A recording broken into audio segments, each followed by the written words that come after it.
તો આપણે ગુસાના દાખલા ગણી રહ્યા હતા. તો આજે એક અલગ જ પ્રકારના દાખલા જોઈએ. તો આગળના વિડીયોની અંદર જોઈએ તો દાખલો શું કહે છે કે અમર પાસે 105 ગુલાબના અને 175 ગલગોટાના ફૂલ છે. જો પ્રત્યેક હાર ગુલાબ અને ગલગોટા એ બેને લઈને એક હાર બનાવવાનો છે. જો પ્રત્યેક હારમાં સરખા ફૂલો રાખવામાં આવે, દરેક જે હાર બનાવવાનો છે એ બધામાં ફૂલ સરખા જ હોવા જોઈએ, તો વધુમાં વધુ કેટલા હાર બની શકે? વધુમાં વધુ કેટલા હાર બની શકે? તો આની પહેલાં મેં કીધું છે આમાં આવા દાખલા સમજવા માટે તમારે પહેલાં શું સમજવાનું? માની લો કે એક હાર બની શકે, વધુમાં વધુ કેટલો એક હાર બની શકે? એક આ પહેલા હારની અંદર કેટલા હશે? તો કે ભાઈ 105 ગુલાબના ફૂલ આવી જશે અને આની અંદર 175 જે છે એ ગલગોટાના ફૂલ આવી શકશે. પરંતુ અહીંયા આપણને કીધું છે વધુમાં વધુ, તો પછી એક તો કાંઈ વધુ હોઈ શકે નહીં, 2 3 એવી રીતે ચેક કરવું પડે. પણ એટલો બધો અહીંયા કંઈ ટાઈમ ન હોય. તો આવા દાખલાની અંદર આપણને ખબર પડી જાય કે શું કરવાનું છે. તો કે ભાઈ ગુસા ગોતવાનું કહે છે. ગુસા ડાયરેક્ટલી ગુસા લખેલું ન હોય, પરંતુ ગુસા ગોતવાનું કહે છે. ગુસા ગોતવા માટેની એકદમ શોર્ટકટ રીત, તો આનો ડિફરન્સ લેવાનો. તો આનો ડિફરન્સ લેવી તો જવાબ શું આવશે? 70 આવશે. હવે આપણે ચેક કરવાનું કે 70 વડે આ બંનેને ભાગી શકાય છે. 70 જ આપણો જવાબ બની જશે, 70 જ ગુસા બની જશે જો 70 વડે આ બંનેને ભાગી શકાતા હોય તો.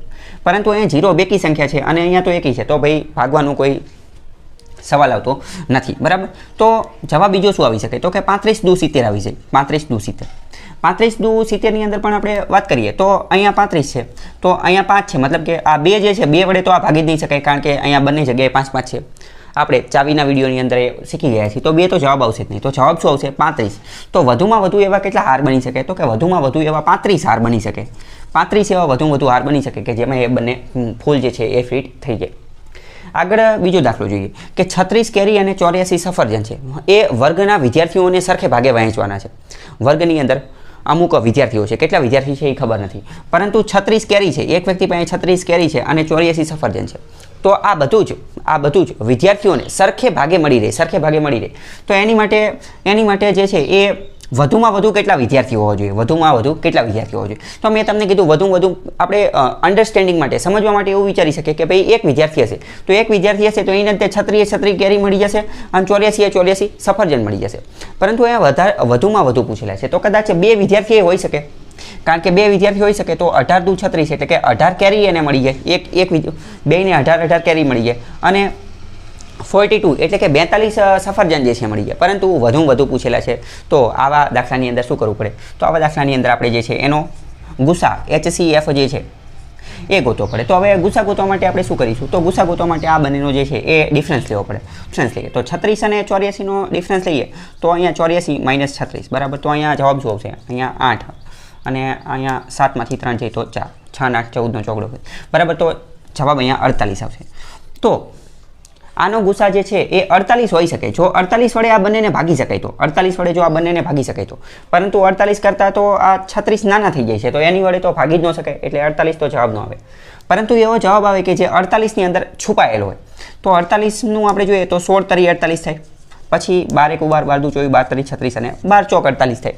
તો આની અંદરથી એકાદો આવતો હશે તો આપણે જોઈએ શું 16 વડે આને ભાગી શકાય? તો 16 દુ 32 થઈ જાય, એટલે 16ના ઘડિયામાં 36 તો આવતા નથી, તો 16 આરે તો આને મેળવશે.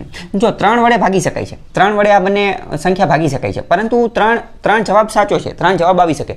પરંતુ આપણે વધુમાં વધુ ગોતવાનું છે, સૌથી મોટું ગોતવાનું છે, તો 3 જવાબ નહીં આવે, કારણ કે આપણે પહેલાં આ 12ને પણ ચેક કરવું પડે. તો 12ની અંદર ચેક કરીએ તો 12 વડે 36ને પણ ભાગી શકાય છે અને 84ને પણ ભાગી શકાય છે. તો વધુમાં વધુ વિદ્યાર્થી કેટલા હશે? તો કે વધુમાં વધુ વિદ્યાર્થી 12 હશે. આના આધારે આપણને ખબર પડી જાય. આગળનો બીજો દાખલો જોઈએ કે 135 ધાબળા અને 90 સ્વેટર જે છે એ વેચવાના છે. ગરીબોની અંદર કોઈને વેચવાના હશે. તો વધુમાં વધુ કેટલા વ્યક્તિઓ હશે કે જો આ ધાબળા અને સ્વેટર જે છે સરખે ભાગે વેચવામાં આવે, એ લોકોની અંદર સરખે ભાગે વેચવામાં આવે, તો વધુમાં વધુ કેટલા વિદ્યાર્થીઓ હશે અથવા વધુમાં વધુ કેટલા વ્યક્તિઓ હશે? તો આમાં પણ સેમ એ જ વસ્તુ શું કરવું પડશે? તો કે ગુસા HCF જે છે લેવો પડશે. તો આનો આપણે ડિફરન્સ લઈએ તો 90 માં 10 નાખીએ તો 100 અને ઉપરના 35 એટલે કેટલા થાય? 45. 45 જ આનો લસા 45 જ આનો ગુસા આવી જશે જો આપણે 45 વડે આ બંનેને ભાગી શકાય તો. 45 વડે આ બંનેને ભાગી શકાય તો આપણને ડાયરેક્ટ જ પહેલાં તો ખબર પડી જાય 45 દુ 90 થાય. 45 દુ 90 એટલે આને તો ભાગી જ શકાય છે. હવે 45નું આ 45નું 135 વડે જોઈએ. શું 135ને 45 વડે ભાગી શકાય? તો આપણે જોઈ લઈએ. 45 ગુણ્યા 3 કરીએ. હવે જો તમે વિચારો, મેં ડાયરેક્ટ 45 ગુણ્યા 3 જ કેમ કર્યા? કારણ કે તમે 45 દુ તો 90 થઈ ગયું. અહીંયા આપણે એકમનો અંક જોવાનો. એકમનો અંક આપણે કયો જોઈએ છે? 5 જોઈએ છે. એકમનો અંક 5 જોઈએ છે. તો અહીંયા 5નો ઘડિયો જોઈએ. અહીંયા 5.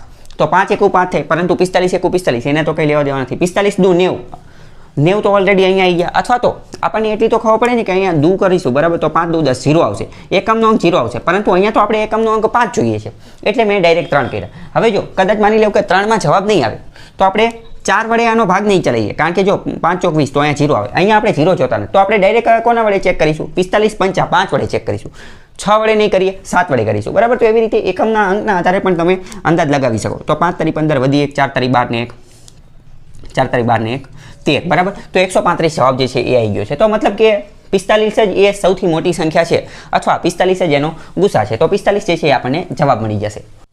હવે આગળનો આપણો દાખલો છે કે 3 વ્યક્તિઓ નારંગી ખરીદે છે. 3 વ્યક્તિઓ નારંગી ખરીદે છે. એક ₹3 વાળી એક વ્યક્તિ જે છે ને એ 3 રૂપિયાની નારંગી ખરીદે છે. બીજો જે છે એ ₹5.25ની નારંગી ખરીદે છે. અને ત્રીજા નંબરનો વ્યક્તિ જે છે એ ₹6.75ની નારંગી ખરીદે છે. તો કદાચ આ 6.75 વાળો સૌથી અમીર હશે, કારણ કે અથવા તો એને નારંગીની વધારે જરૂર હશે, તો એને વધારે ખરીદી હશે. તો એક નારંગીની વધુમાં વધુ કેટલી કિંમત હોઈ શકે? તો અહીંયા પણ સેમ વધુમાં વધુ કીવર્ડ આવી ગયો, તો ખબર પડી ગઈ કે ઇનડાયરેક્ટલી તો આપણને ગુસા જ પૂછવા માંગે છે. હવે જો અહીંયા એક મિનિટ આના આપણે ઓપ્શન લખી દઈએ કે આના ઓપ્શન શું શું છે. તો ઓપ્શનની વાત કરીએ તો 75 પૈસા, 25 પૈસા, 90 પૈસા, 25 પૈસા, 75 પૈસા, 90 પૈસા અને 95 પૈસા, આવા કંઈક ઓપ્શન છે. મેં ઓપ્શન શા માટે લખ્યા? ઓપ્શન મેં એટલા માટે લખ્યા કારણ કે જો આવો દાખલો આવે ને તો તમારે પહેલાં ઓપ્શન ચેક કરી લેવાના. ઓપ્શન ચેક કરવાથી ફાયદો એ થશે. હવે જો અહીંયા 3 રૂપિયા છે, અહીંયા બધું રૂપિયામાં છે, અને અહીંયા જવાબ પૈસામાં આપેલો છે, તો તમને ડાયરેક્ટ અંદાજ આવી જવો જોઈએ કે હવે આને આપણે ડાયરેક્ટ જ શું કરે, ડાયરેક્ટ જ આને આપણે પૈસામાં ફેરવી નાખાય, કારણ કે જવાબ જે છે એ પૈસામાં આપેલો છે. એટલે તો 3 રૂપિયાને આપણે પૈસામાં ફેરવશું તો કેટલા થઈ જશે? 300 પૈસા. આને પૈસામાં ફેરવશું તો કેટલા થઈ જશે? 525 પૈસા. અને આને ફેરવશું તો કેટલા થઈ જશે? 675 પૈસા. અને હવે આપણું કામ પણ સરળ થઈ જશે. હવે આપણે ડાયરેક્ટ આનો તો આનો તે HCF એટલે કે ગુસા જે છે એ ગોતી લઈએ. તો આનો આપણે ગુસા ગોતીએ તો અહીંયા ડિફરન્સ લેવાની કામ કરીએ. તો ડિફરન્સ લેવાનું કામ કરીશું તો આ 525 અને 675નો ડિફરન્સ લઈએ, તફાવત લઈએ. તો 525ની અંદર આમાં 75 નાખીશું એટલે કેટલા થઈ જશે? 600 થઈ જશે. અને 600ની ઉપરના બીજા 75, તો 75 ને 75 કેટલા થાય? 150. એટલે કે આ બંનેનો ડિફરન્સ જે છે એ કેટલો આવશે? 150. 150 જ આનો ગુસા થઈ જશે જો 150 વડે આ ત્રણેયને ભાગી શકાય તો. પરંતુ 150 વડે તો આને ભાગી શકે એવું લાગતું નથી, કારણ કે અહીંયા 0 છે. તો આના ઘડિયામાં જેટલા આવશે એ બધા 0 વાળા જ આવશે. તો આને આ બેને તો ભાગી નહીં શકાય, આને ભાગી શકાશે. 150 તું 300 થઈ જાય, પરંતુ આ બેને ભાગી નહીં શકાય.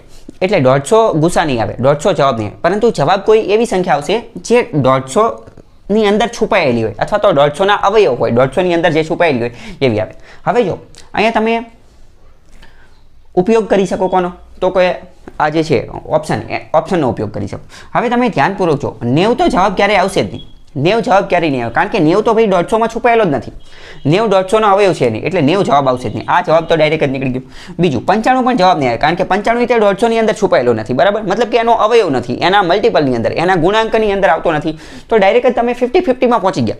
50-50માં તમે ડાયરેક્ટ પહોંચી ગયા. હવે જો 25ની અંદર જોઈએ તો 25 જવાબ આવી શકે, કારણ કે 25ના ઘડિયાની અંદર 150 આવે છે. 25ના ઘડિયાની અંદર 150, પરંતુ 75 આવી શકે, કારણ કે 75 દુ 150 થાય, એટલે 75 એની અંદર આવે છે. તો આપણે પહેલા 75 વડે ચેક કરવું પડે કે ભાઈ 75 વડે આ બધાને ભાગી શકાય છે કે નથી ભાગી શકાતા.